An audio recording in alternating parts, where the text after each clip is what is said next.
But he met with President Trump last night. Okay. Took down Nick Fuentes, who's a political commentator, and Karen Giorno, who won Florida for Trump. Okay. So Trump obviously, has some of the same suspicions as you do, I guess, about what might be going on. Okay. I think Trump's trying to neutralize, and come with me. So I don't know if that worked out as well as Trump was hoping, but it's not my place to say. You'll hear about that later. Okay. About everything that's going on with Kanye, what do you think about just the media and just everything going on with the whole Jewish comments and stuff like that? What are your thoughts behind that? Kanye's exposed a fault line that everybody knew was there, but no one had the balls or the power or the platform to say before. Okay. It's not a secret. Like, everybody knows everything he says. Yeah.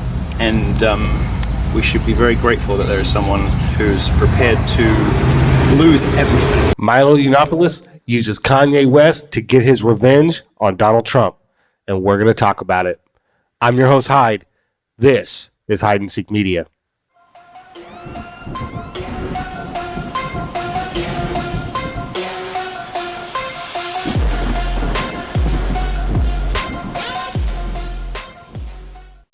Hello, all you beautiful and amazing people. Thank you for tuning in and welcome to the show.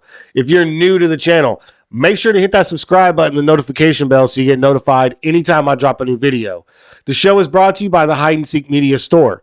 If you're like me and you like to spark a conversation or make a statement without having to say too much at all, click the link down below and check out all the cool merch I have to offer. And if you use code 1776 at checkout, I'll give you 20% off your entire order. So, as we all know, Kanye West had a dinner with Donald Trump a few weeks ago. And while there's been a lot of other things that have happened in the news with Kanye West, and we'll get to all that, this dinner with Trump is very, very significant because it could have damaged his entire 2024 campaign. Let's start with Kanye West and all of the craziness going on with him. As most of you know, Kanye West has been in the media over the last few weeks over a firestorm of comments he's made about the Jewish community and what's happening to him as a result. And I want to talk about the Jewish comment. It's actually proving the exact point that I made. That's Kanye West spouting a classic anti-Semitism deflection that any criticism of their bigotry is proof that their argument is correct. It's a tactic that was employed by Hitler himself, so you could say Kanye's kind of doing a remix here. The point is, people who dismiss his hate speech as just Kanye being Kanye might want to think again. There are dangerous people who are actually absorbing what he's saying and they feel emboldened. It justifies and mainstreams their point of view. West, he is digging in, issuing a non-apology apology in a new interview after his anti-Semitic, anti-black comments. Listen to this. My question for you is, do you now regret saying DEFCON 3 on Jewish people? Are you sorry you said that? No. I think it matters. You should be. Absolutely not.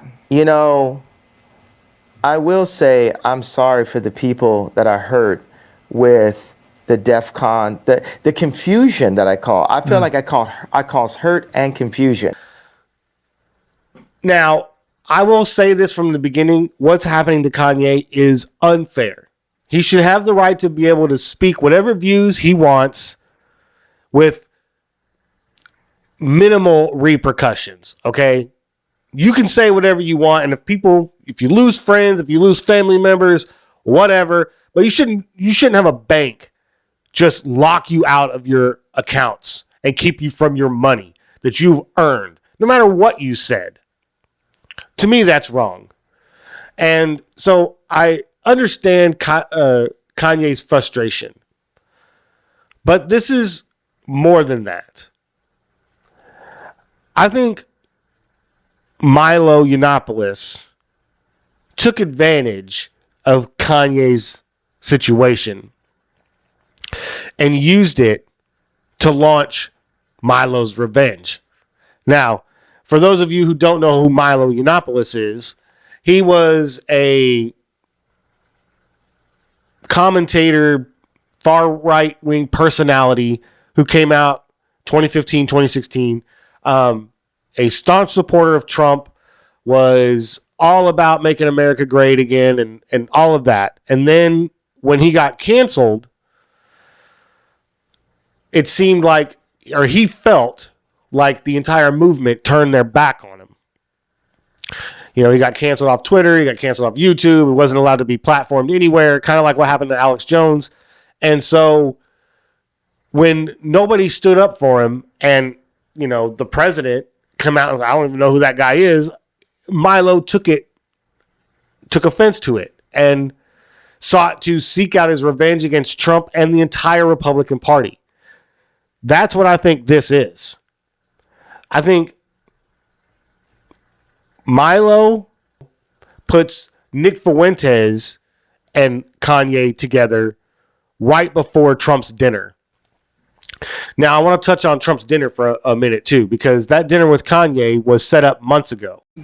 I've been pulling together a campaign, and after I put up the DEF CON tweet, a bunch of people that have been canceled, like Alex Jones, I started getting in contact with other people that were now on the inside of the matrix. And Alex Jones, producer, said that Milo wanted to contact me. And here we are.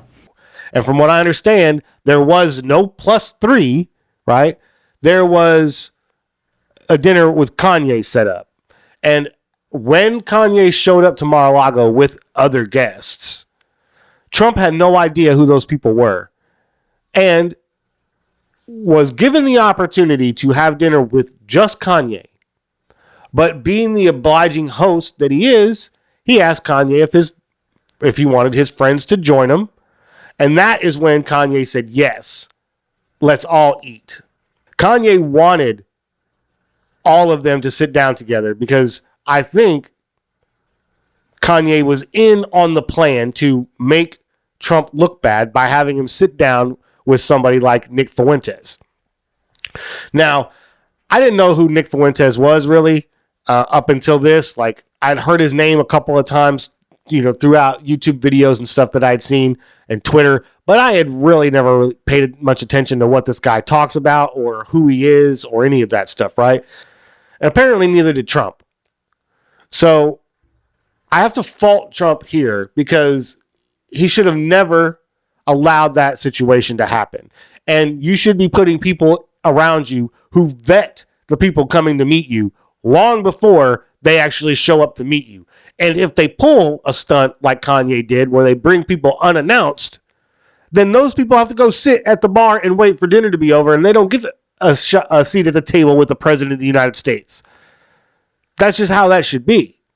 The thing that Trump was most perturbed about, me asking him to be my vice president, I think that was like lower on the list of things that caught him off guard. It was the fact that I walked in with intelligence.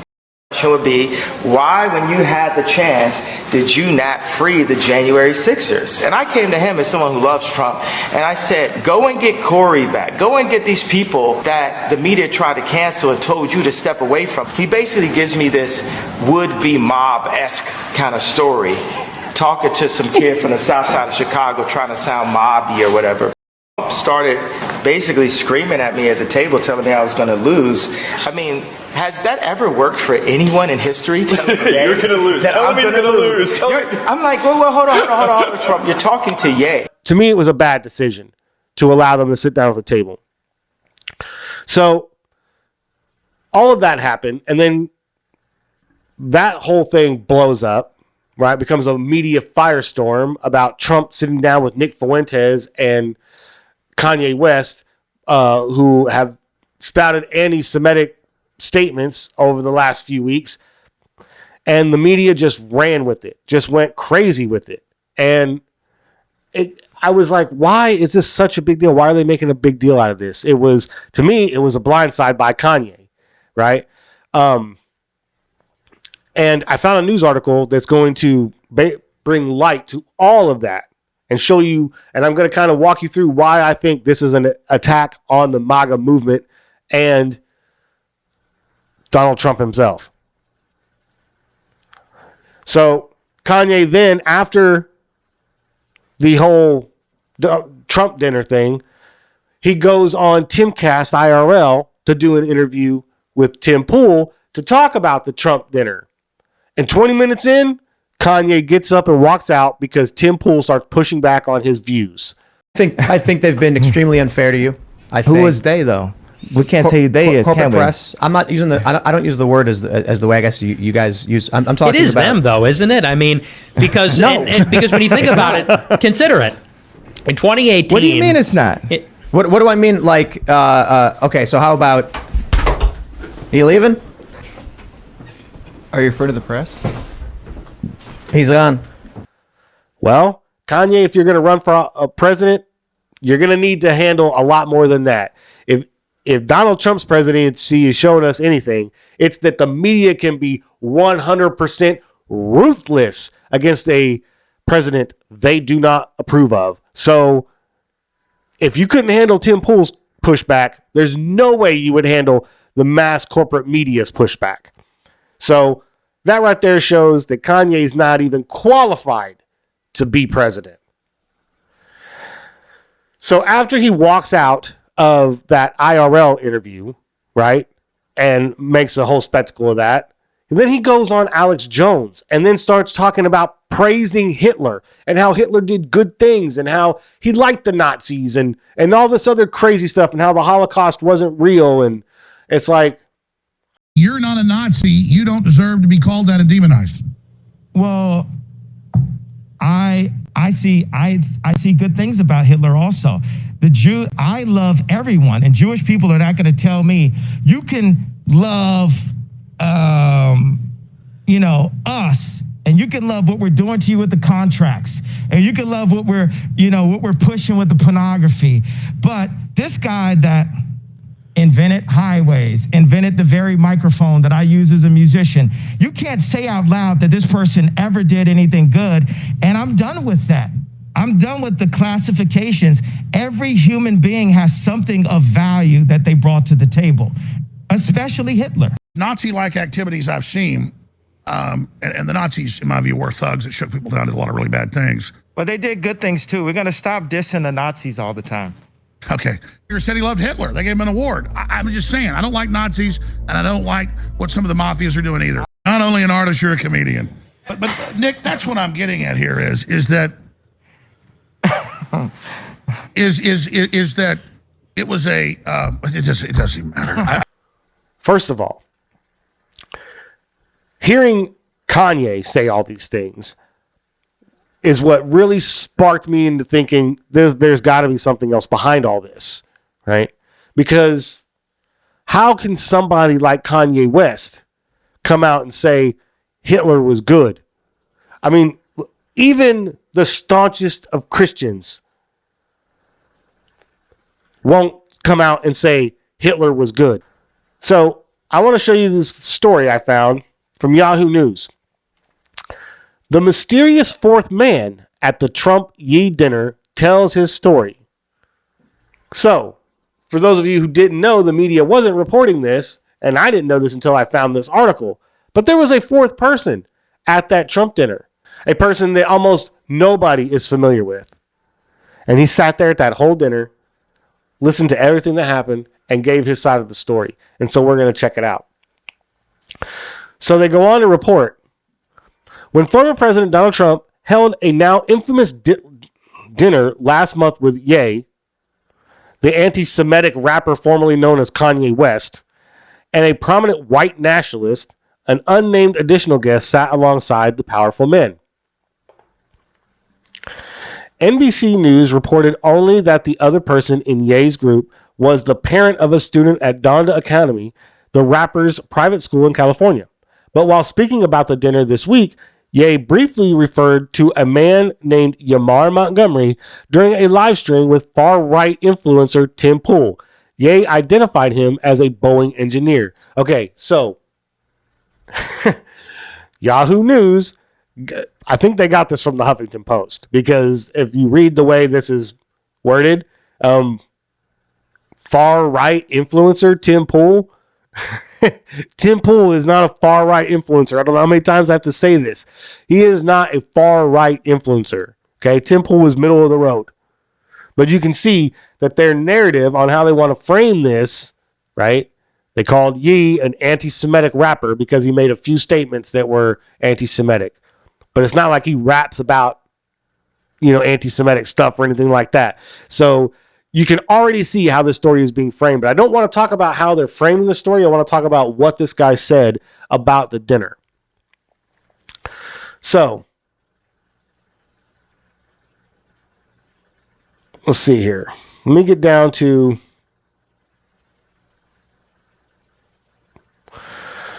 So here's some of the details from the story. Montgomery said Ye initially reached out to him about 2 weeks ago to talk about education, given Montgomery's experience as an educator and tutor. Montgomery confirmed he worked for Boeing, but said the work that's most important to me is the work that I do for the people. He cited his efforts to teach his community about financial literacy, cryptocurrency, and political science. A Boeing spokesperson confirmed to HuffPost that someone of that same name works for the company. The spokesperson declined to describe Montgomery's work, citing privacy reasons, and said, "We did not have an employee there representing Boeing in any official capacity." Right? So Montgomery wasn't there representing the company. He was there as a friend to Kanye. And as for the dinner, I was a spectator. I was just along for the ride, he said. He says, after a few minutes of sitting in Mar-a-Lago's foyer, the next thing we know, we see the president coming out. Trump seemed very excited to see Ye, Montgomery recalled, but did not seem to recognize anyone else in the party. Well, it seems to me that Trump should have, at that point, not taken a seat with these people, except for Kanye.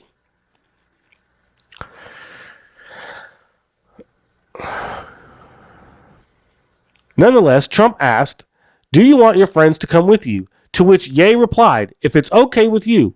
Trump agreed, Montgomery said. The president would later claim he knew nothing about Fuentes. Montgomery also said that after he mentioned his own 2020 U.S. Senate bid in Louisiana, Trump was trying to figure out who the senator in that state was. Mar-a-Lago was top-notch. With friendly staff, Montgomery said, "You knew you were around wealth." The group sat at a table in the middle of the patio, and at first things were jovial. Trump did most of the talking and allowed Ye to choose some of his music to play. Something off of his 808s and Heartbreak, Montgomery said, though he couldn't recall which song. It's not his favorite album. He was very charming and very personable, Montgomery recalled of the former president. Fuentes was fawning over Trump and some of his speeches, though, as has been reported elsewhere, he critiqued Trump's recent speech announcing his 2024 candidacy as not as invigorating to Trump's base as his initial 2016 campaign rhetoric, Montgomery said. Trump seemed interested and wanted to hear a little bit more, though Montgomery didn't recall other details other than that Trump didn't seem to recognize Fuentes. Then things changed. All of a sudden, he gets a phone call and the whole mood switches. So, Trump's change in demeanor followed a phone call. Montgomery speculated the call may have been related to a mistakenly sent text message. During the dinner, Ye attempted to send a message to Fuentes, only to accidentally send it to an attorney, Montgomery recalled. Trump received a call shortly thereafter. A spokesperson for the attorney in question, Nick Gravenant, denied to Newsweek that Gravenant made any call to Trump or to anyone in his orbit. So the phone call that Trump gets at this dinner, I believe, came from Milo Yiannopolus himself.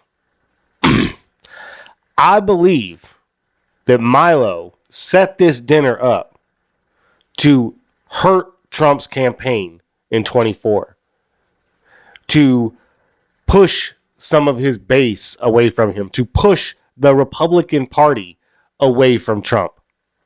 That was Milo's entire goal. And it worked too, because there was a lot of Republicans coming out and condemning Trump for having lunch with Nick Fuentes and Kanye West. But Trump had already had the dinner set up with West months ago, and then West blindsides him with Nick Fuentes. those of us in the MAGA movement have to be mindful of things like this, okay? We all know that it's time to get rid of the establishment crony Republicans like Mitch McConnell and Lindsey Graham and all of these other freaking Republicans who don't do anything. It's time to get rid of them. We need people like Matt Gaetz, Marjorie Taylor Greene, right? Rand Paul. We need people like these people running the country and in the Senate and in the House. So the America First MAGA movement, right, is focused on that goal.